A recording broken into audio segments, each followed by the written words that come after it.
إذا جاءك المنافقون قالوا نشهد إنك لرسول الله والله يعلم إنك لرسوله والله يشهد إن المنافقين لكاذبون اتخذوا أيمانهم جنة فصدوا عن سبيل الله إنهم ساء ما كانوا يعملون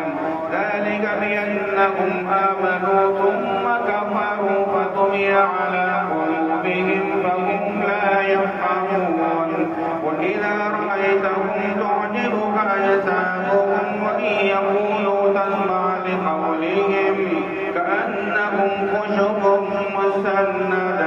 يحسبون كل صيحة عليهم هم العدو فاحذرهم قاتلهم الله أنى يؤفكون وإذا قيل لهم تعالوا يستغفر لكم رسول الله لووا رؤوسهم ورأيتهم يصدون وهم مستكبرون سواء عليهم استغفرت لهم أم لم تستغفر لهم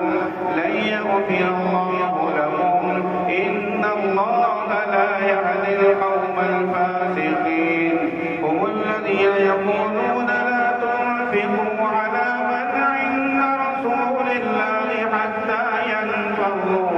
ولله خزائن السماوات والأرض ولكن المنافقين لا يفقهون يقولون لئن رجعنا إلى المدينة ليخرجن الأعز منها الأذل ولله العزة ولرسوله وللمؤمنين ولكن المنافقين لا يعلمون يا أيها الذين آمنوا لا تلهكم أموالكم ولا أولادكم عن ذكر الله ومن يفعل ذلك فأولئك هم الخاسرون وأنفقوا مما رزقناكم من قبل أن يأتي أحدكم الموت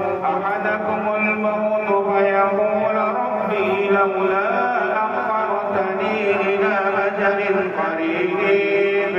فأصدق وأكن من الصالحين ولن يؤخر الله نفسا إذا